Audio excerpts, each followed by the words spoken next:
you, and good morning. I appreciate all of you being here. And my husband is even here with his camera on. I'm totally outing him, but he never does stuff like this, but it is a testament to the kind of support that I get from my family. One son is in school and the other one is in a different time zone, and it's too early, so I will cut him some slack for them to not participate this morning.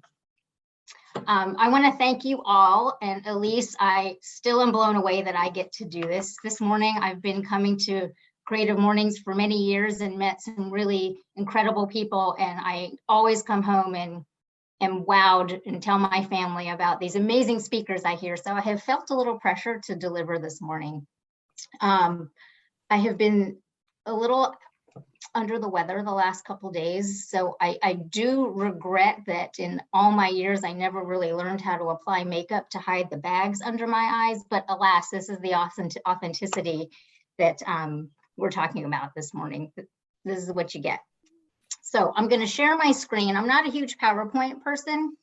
Anyone who has seen me speak in person, it's a much different experience because I like to move around, I gesticulate, I walk. I'm not like a hold the microphone, be behind a podium kind of woman, but alas, this is our Zoom world we're in. The benefit of this is that I get to see friends from afar who otherwise would not have been joining us today. So for that, I am grateful. And I am going to share my screen for a moment here with the sound that I just learned that I need to do. Okay, can you all see that? Yes, okay. So while Elise gave me this amazing bio, I think this summarizes who I am in a nutshell and my perspective. And I would really love to normalize photo collage bios instead of written word.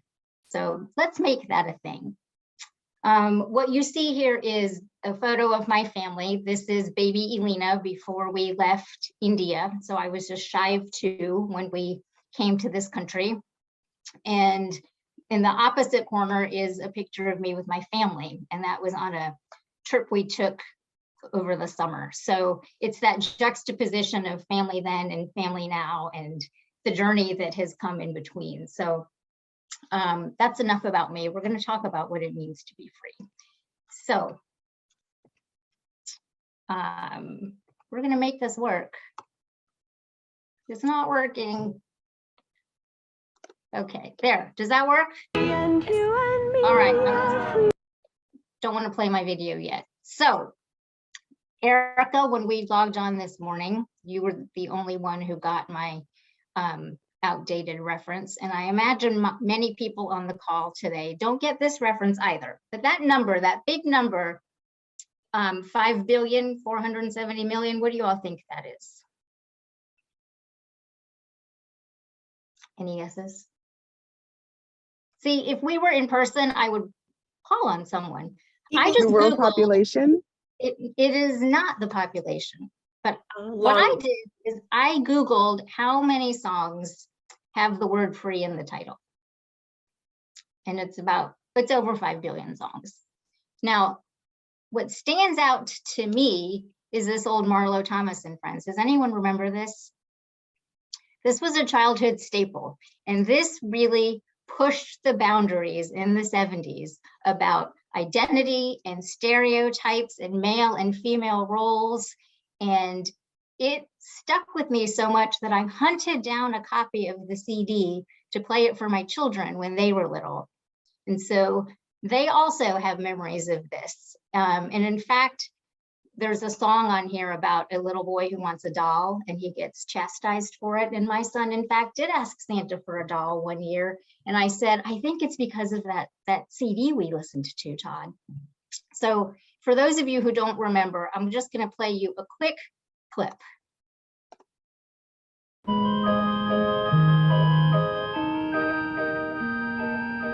Does anyone remember this? There's a land that I see where the children are free.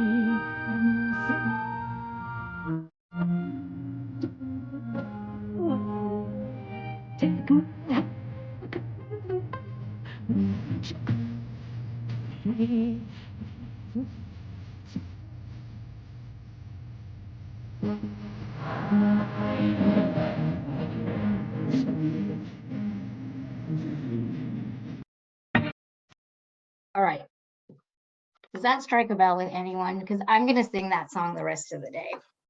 People are definitely popping up in the chat, remembering that song. Good, good. I'm not checking the chat, so that's good. That song really has literally been with me for almost a lifetime. And I started my accidental activism when I was 10, when I saw an old Hamburger Helper commercial that I thought was sexist. And I wrote a letter to the company and I said, I live with my dad and he makes me our dinner. And this is a sexist ad campaign because you talk about a woman making dinner. And that began my journey of where I am today. And all of that is also thanks to my dad helping me identify who I am and how I relate to this world. And when we think about this notion of free, our world, especially in America, is all about platitudes of freedom. And the word freedom has been hijacked. And it stands for something that is antithetical to what freedom actually means, if you think about it. So is it really a question about being free, or are we making a declaration of what makes us free? And what does that even mean? And I'll tell you, in this mask wearing world, I think the closest anyone understands to what I'm about to say is when you wear a mask all day and you get in your car and you take it off, right? That's freedom, that's liberating. That's where you can be like, now listen, the biggest thing, I didn't say this in the breakout room, Sterling and Nathan and Julia, but what makes me feel free is ripping off my bra at the end of the day. Nothing is more freeing than that. Am I right? I'm telling you, nothing is more freeing than that. Now, I'm being flippant about that, of course, but we are a country that is founded on the concept of freedom, but do we manifest it? And the definition of free can be a lot of things. It can be something that doesn't cost anything. It can be feeling unburdened. Even in our discussion when we talked about what makes us free, we all came at it from different angles. Just in our breakout room, we talked about being free when we travel or when we watch a horror movie or when we create. But what is it to be free? So again, if we were in person, I would be asking you these questions and we would have great group interaction and great energy, but we're going to bring that here today. So I do want to see just a raise of hands. Who here feels free right now in this moment? Who feels free? In however you define it. And I will watch the chat if anyone wants to pop in the chat a message for Ilina. And then do you find yourself questioning, what does it even mean to be free? And does that change every day? In every interaction, do you feel free in some spaces more than other spaces? Because I certainly do. There are some spaces that I walk into and immediately I feel a barrier. And I feel like this is not a place that I can be authentic. This is a place I have to fit in. And that is not freeing at all. Being free to me is being your true, glorious, authentic self and feeling a sense of belonging when you are in that space. And there aren't many spaces that have made me feel that way. And I never had words to put to that. It was always just this nagging little feeling inside of something doesn't feel right here. And now I get it. Now I get it. So when we think about being free, Trey, who spoke at our last Creative Mornings, he said joy is liberation, and I love that. And so when we think about what it is to be free, it's power, it's independence, it's a license to be you, it's a license to do what you want and be valued and paid and respected and honored for it. And what's the opposite of these things? It's feeling restricted and burdened and oppressed. And so when I go back to the platitudes of our country, the counter to that is the oppression that so many people still experience. And I'm not talking individually, I'm talking through our systems. So when I think about being free, it is a tangled concept, because there are moments where I can feel free individually, and then I realize, but not everybody is here with me. Does that still make me free? And is my role in all of this bringing others up with me, alongside me? How does this work? Can I just be free as an individual? I don't have the answers to these.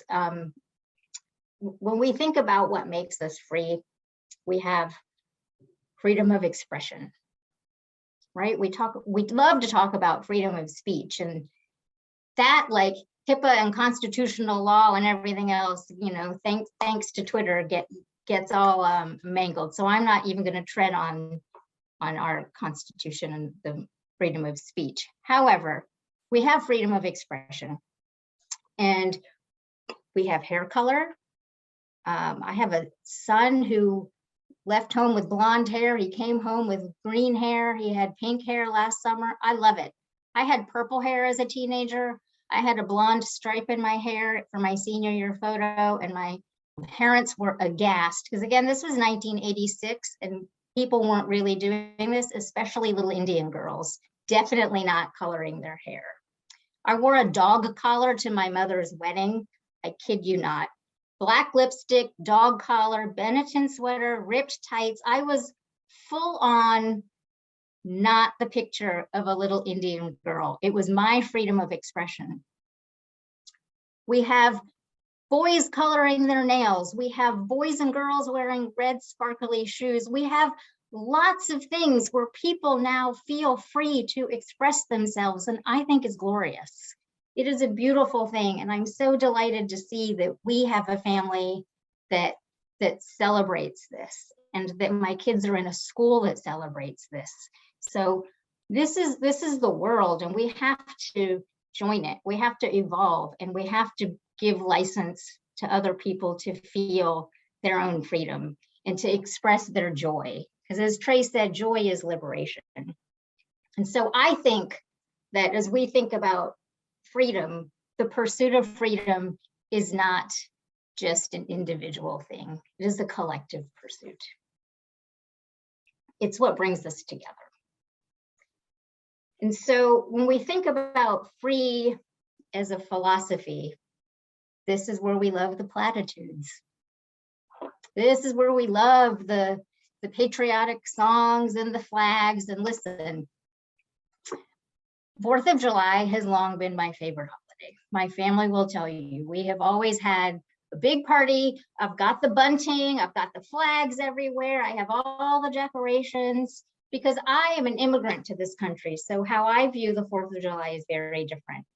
The sense of freedom to me represents what my parents were seeking when they left India to come to America to raise us in a place where we would be unhindered. So I've written about the 4th of July for most every year on my blog that I've been writing since 2008. And these are just sentences I pulled out of posts. And this is as my son said, very lame attempt at a Wordle because I'm on the bandwagon, but this took a really long time to do, I want you to know, to make up a Wordle. I guess I could have used a program to do it, but instead I did it when I was sick in bed yesterday. Anyway, how can we act on being free and making others free? Because I don't think it's enough to just feel personally free. We all have a voice. We all have different platforms, but we all have a certain circle, a certain network to help draw others in. And we can help people feel a sense of belonging so they feel free. We can use our voice to act towards our legislators, our lawmakers, our teachers, anyone who is in a position of power. I think it's actually our duty because we are a nation founded on this concept of freedom. And we are inviting people here to our shores every day who are seeking the same things my parents were looking for 51 years ago. So we are not a country of a bunch of individuals. That is not what it means to be free. Being free is all the things that bring us together. And let's think back again to the things we said in the icebreaker, to be in nature, to be in the theater, to experience art together, to create all the things that we miss in this pandemic world is what brought us together. And that to me is what's liberating. That to me is a sense of freedom when you are in a group of people and you can be yourself. That's what makes me feel free. So I want you to really think about what's your role in helping others be free. So I want to do a little poll here.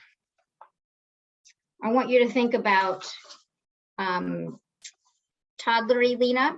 This is when we came to this country, Philadelphia. In my red, white, and blue, you can see. And then my high school senior year photo. You can kind of see the blonde stripe turning a really hideous orange there. And then me now at age 53. I'm going to tell you a quick funny story though. I wore a similar, not really a similar dress, but a plaid dress and pearls with pockets to work recently. And one of my colleagues, who I'm not going to out, who's on this call right now, said, "Hey, Ilina, you look exactly like you did in that senior year photo," which did not make me feel very good, but he was not wrong. So I want you to take a look at these and think about, where do you think that I felt the most free?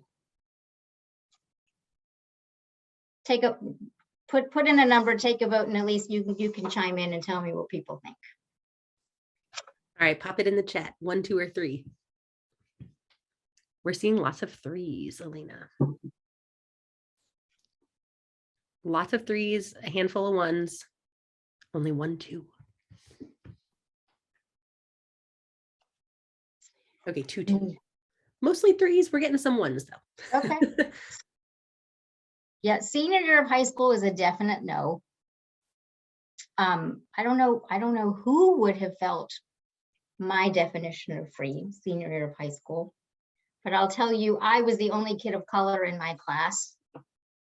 And I was in a school where there were big socioeconomic differences in how I grew up and how my classmates grew up. I was in a high school that had a senior slave auction in 1986, where a senior would get up on a block and your classmates bid on you, and whoever won could make you dress up in a crazy outfit and do silly tasks for a day. And in the moment, as the only kid of color, and at 16, 17 years old, I was not going to say, "Hey, did anybody think this is kind of messed up?" I went along with the flow, because when you are in a place where you are not free and you don't belong, you mold to the situation to try to fit in. And you try to hide in the shadows and not be seen. So I never felt free through all of my upbringing. I was always the only or the other. I was the one whose parents had an accent, whose house smelled funny, who brought weird things to lunch. My mother wore a sari. Why didn't I wear a dot on my head? Was I a feather or a dot kind of Indian? Why did my name have a nickname? All these things. And I'm really happy my parents didn't have us anglicize our names. I'm happy that they taught us a sense of who we are and our heritage, because in their way, they were helping us find freedom, because they were helping us find freedom through our identity. And so to me, definitely the answer is number 3. I tell my kids that it's definitely worth the wait to peak late, as you can tell I did, because I feel like when you peak late, you don't plateau. It's all up from here. So I'm here for it. So I'm going to stop sharing my screen, and then you're just going to see me here. So for me, what it means to be free is to be authentic and confident and respected. It's to be welcomed, to be celebrated. It is to have power. It is to have agency over your voice, over your actions, over your body. And to be free is to be in a place where I can use my voice, where my voice matters, and I use it to bring others into the fold to be free with me. And I think that is our duty as individuals.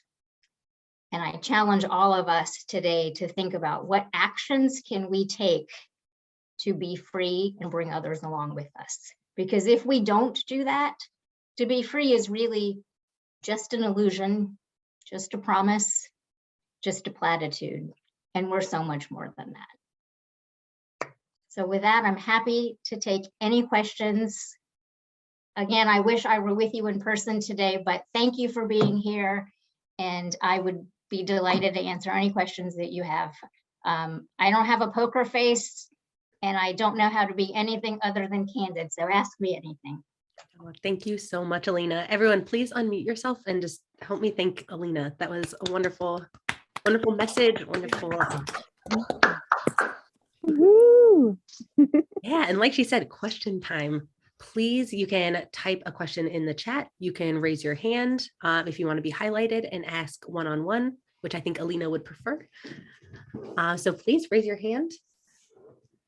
Ilina, I will start off like how the concept of freedom is so large, and knowing that you 4th of July has always been one of your favorite subjects. I didn't know where you were going to go with your talk, and I'm curious how you kind of landed at this freedom is like a collective necessity. Well, I think that we have seen this rugged individualism really take shape and overrule our national narrative in the last few years.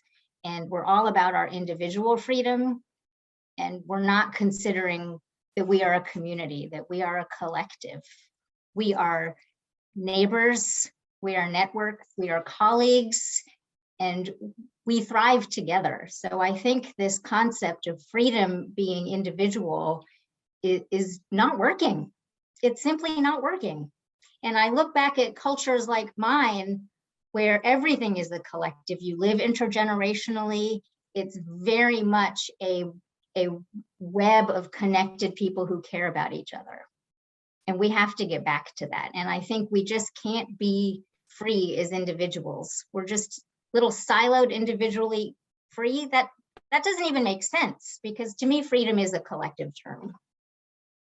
Yeah, that's a great answer. Let's highlight Courtney and let you ask your question. Hello. Hi, Courtney. I'm happy to see Hey, you. Bill. I'm happy to see you too. You did such a phenomenal job. Thank you. You're welcome. I actually have received so much today. I've received so much advice from folks who are either empty nesters or will be empty nesters. And it's the intergenerational experience of Creative Mornings is probably one of the most special things about it, I think. But I want to know, since you feel more free now than you ever have, like, how have you achieved that? How has that become so? It hasn't been done with intention. It has happened by accident and by necessity, because I have always been in positions where I was unseen or unheard. Because listen, I'm 5 feet tall. I'm a brown woman, literally overlooked. And so I felt that I had no choice but to take up space. And that meant being confident enough to say in a meeting, as an example, I was speaking, or that's a great idea. It's similar to what I just said 5 minutes ago. So I think learning the language of how to make myself take up space is what's helped me feel free, because I didn't have a choice. And you add to that the cultural layer of being an Indian woman, where literally my whole life, my parents would say, okay, Ilina, you're going to be around your uncles and aunties. Could you just keep your opinions to yourself? Like, just let us get through this meal. Like, no, I can't do that. And you know why I can't do that? Because you raised me not to do that. When I worked at a big Fortune 500 company years ago, my performance review said, Ilina needs to learn how to follow the brain. And I said, my dad didn't raise me that way. That is antithetical to how I was raised. But the fact that you, as a middle-aged white man, see that it's a flaw in me, that I don't follow the grain, tells me that this is not a place I belong. So I got where I am today simply out of necessity. Thank you so much, Ilina. That was powerful. We have another person to highlight. Manisha, can we highlight you, please? Hi, thank you. I'm Thank you. on a walk, so that's why my camera was off, but I'll turn it on. Ilina, I loved this concept that you spoke of about we're not free until all of us are free. And I would love to hear, I mean, I think having this conversation, of course, is the start, but what do you think are some easy ways that all of us can do this? Like, what are some like takeaways from, according to you and your experience, on making all of us free, that we can do this? Well, I think that what I don't want is to reiterate what most Americans did the summer of 2020, where everyone is suddenly in an anti-racist book club, and we're reading and making protest signs and putting our fists in the air, and then we see no real change. So that is not the answer. I think we have learned that. I think what we do have to do is make room for others to take up space. So that means take a look at your own circles and listen. I am totally judgy Judy around here. When I look at Facebook and people are posting pictures, I'm like, am I seriously your only brown friend? Cast a wider net. I should not be your only brown friend. That's one place to start. How do you meet more people? How do you learn more new experiences and perspectives? Because we're not free if we only have our own viewpoint and our own mindset. And so I think part of it is, how do we meet new people? How do we try new things and put ourselves in new uncomfortable situations? And that could be going to an Ethiopian restaurant if you've never had Ethiopian food. It could be going to the Indian market to go shopping. And I'm going to tell you what, it's way better than the regular grocery store. The snacks are way better. And these days we wear masks, so nobody smells your breath when you eat the sneaky snacks. It doesn't matter. But put yourself in situations where you're casting a bigger net. That's one thing to do. The other thing is to pay attention. I think that we so easily fall into this space where we're busy, we're strapped, we're stressed, we're still in survival mode, for God's sake, but pay attention. What's happening in our community, in our neighborhoods, in our state, in our country, that is actively squashing freedom for others and legislating it? And what are we going to do about that? So that's about voting, bringing people along with you to vote. It's about advocating. It's about using your voice for these platforms, because there are no excuses to sit back and say, well, I didn't know that was happening. There are no more excuses for that. So my biggest thing is to just pay attention. And to not have to pay attention is a real freaking luxury. And so if we are not free till everyone's free, it means just because it doesn't affect you and it's the luxury for you to be in the blue about it, that's not okay. Not okay. And when I see people like that, it's a total character flaw. It's right up there with people who don't like pets. Thank you so much. Yeah, that was a great question and great answer. We have Mike and then Vanessa. So Mike, I'll let you take the stage. Hi, thank you. Just really a comment. So the conversation that Ilina was just having with Manisha reminded me of post a conversation I had with Ilina. I was driving home and I thought about the alignment of the definition of insanity, of doing the same thing over and over again and expecting different results, kind of aligned to this topic, where if we do the same things and go to the same places and only interact with the same people, right? It kind of aligns to the definition of insanity, of never becoming more broad or learning more or being open to, if you keep yourself in the same box. So I just wanted to share that because the conversation reminded me of that thought that I had had previously. Thank you for being here, Mike. All right, Vanessa, I see you have your hand raised. Hi, Ilina. Hi, Vanessa. So thank you. This has definitely been very enlightening and interesting. I want to do a counter, however, to something that you were saying, and it's not because I don't agree with you, but I want to look at a different perspective on it. So I know that, you were saying, like, when you look at your Facebook friends and you're looking and you're asking, am I the only brown person that you all have as friends?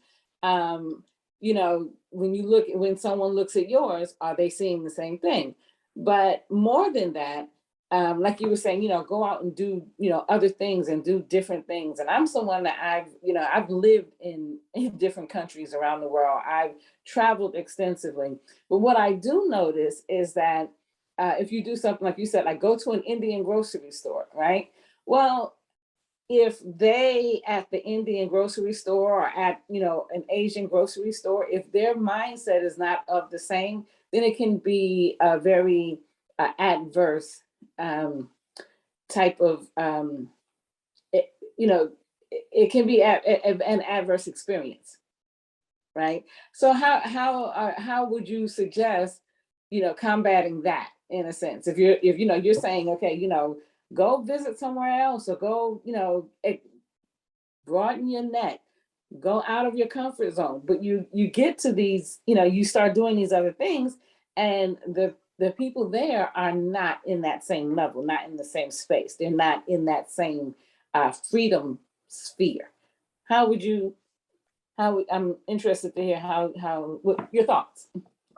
Yeah, and Vanessa, you raise a fine point, and I think that not every space is welcoming, no matter what no matter the person or the space. Mm-hmm.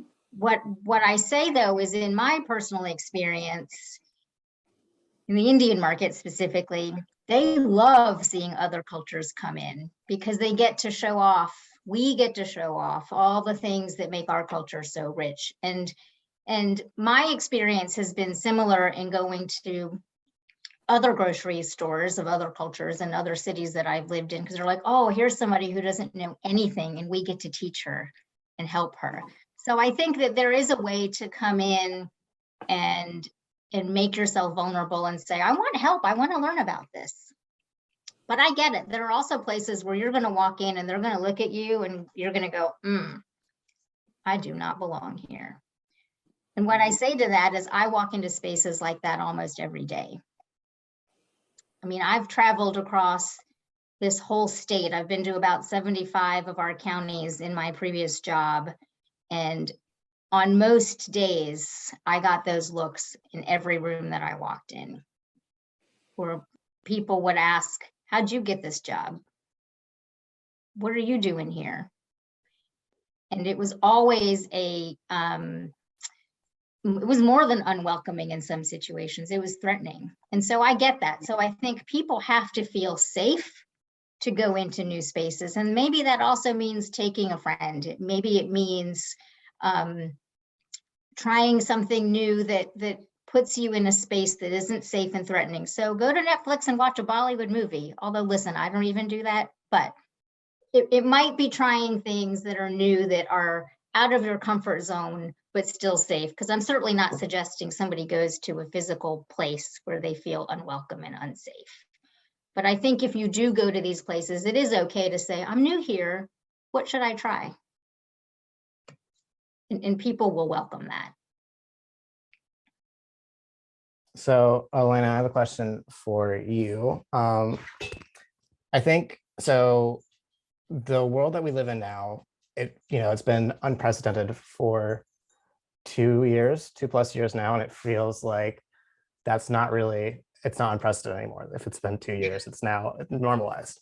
So how can we how can we make the normalized, shape it how we want it to be? How can we take our freedoms and do the things that we know, like that there's so much like angst and frustration? How do we take that and do something with that? I mean, yeah. One of the things I like to say is we should chase joy.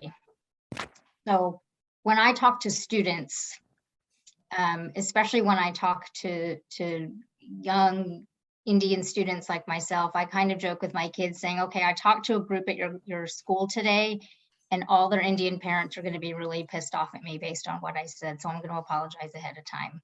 But I tell those kids to chase joy, and that we need an Etch-a-Sketch shape. You see how I'm dating myself over and over today, but we really need to just reset.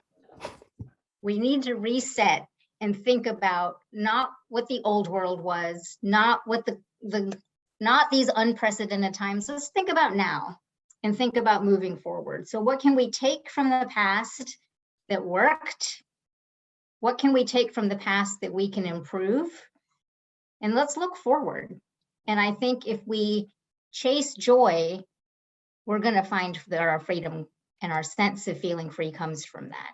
So if that means creating more than consuming, not doom scrolling, and look, I'm guilty of all this. My family will tell you it is bad, and I'm trying to get over that.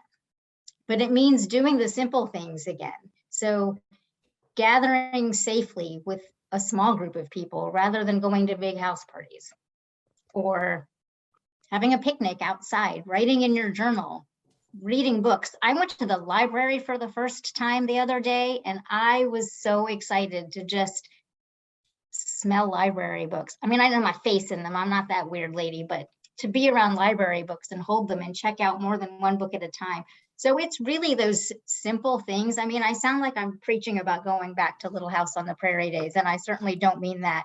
But think about what brings you joy and do that. Do that thing and focus on the positive. And again, I am definitely not a glass half full kind of girl. Definitely not. But we have to be intentional about that. So what are these simple things? And one of the things that I do is I write letters and postcards every week. I've always loved snail mail. And why do we only get snail mail over the holidays with these photos of everyone smiling in front of a tree and frolicking in the snow? Why don't we just write letters to each other all the time? I have a big binder of notes that my father has sent me over the years, and he kept a binder of every note and every letter I ever sent him, including every little Post-it note, pre-cell phone days. And those to me are a treasure. So I say, go back to those simple things and chase your joy. Definitely. I think that's a challenge that we all could do, is maybe send someone a letter today. If you have a stamp and you have a piece of paper and an envelope, really easy to do. And it will definitely make someone's day. And I really love what you said about chasing joy. Like, I don't think we think about happiness and joy enough. And I was watching, this is going to be a weird transition, but I was watching Midnight Mass, if you've seen that on Netflix, which is very philosophical, but I don't come from a Christian background. And just to hear their AA meetings about the serenity, I have the power, give me strength to change what I can, and give me the knowledge to know what I can't. I think that's also like going back to the normalizing, just knowing what your strengths and weaknesses are and embracing them. All right. Ilina, thank you so much. I think that is it. I don't see any more questions in the chat. Does anyone have one last quick question they'd like to ask Ilina? I think a good wrap-up question is, Ilina, what can we do to support you going forward? Is there anything you want to plug? Gosh, I wish I had thought of this ahead of time. I would tell you to go read my blog. I don't make any money off of it. I stopped doing that. But if I tell you to go read it, it will force me to write more often. And that is the goal of mine. So I would say do that. And I would say, I'm not being paid for this, but go subscribe to Walter Magazine. It's really one of my awesome creative outlets that I get to work with these people and meet so many amazing people in the community. And whenever I get that check, I'm like, I get paid to write my words, and it's extraordinary. So those are the two things I would say. And I think Anne Monique had a question. Well, I was actually, I'm sorry, I hate it when people do this. It's more of a statement than a question, but I just wanted to thank you for broadening my horizons and the magazine's horizons too, because I will say that Ilina is a person who has pushed me to consider how we can be using our platform to diversify what we are presenting to our audiences and the sort of things that we're asking people to think about and the people that we are having them read about. So Ilina has been helping me on this journey also, and thank you for that, and I appreciate the plug too, but we are happy to have you as a contributor too. So just a thank you, and thanks for talking today. Thank you. Absolutely. So if everyone, first of all, go subscribe to Walter. We love them. And secondly, can we unmute one more time and just give Ilana a big round of applause? Thank you so much. If only I could curtsy. Thank you.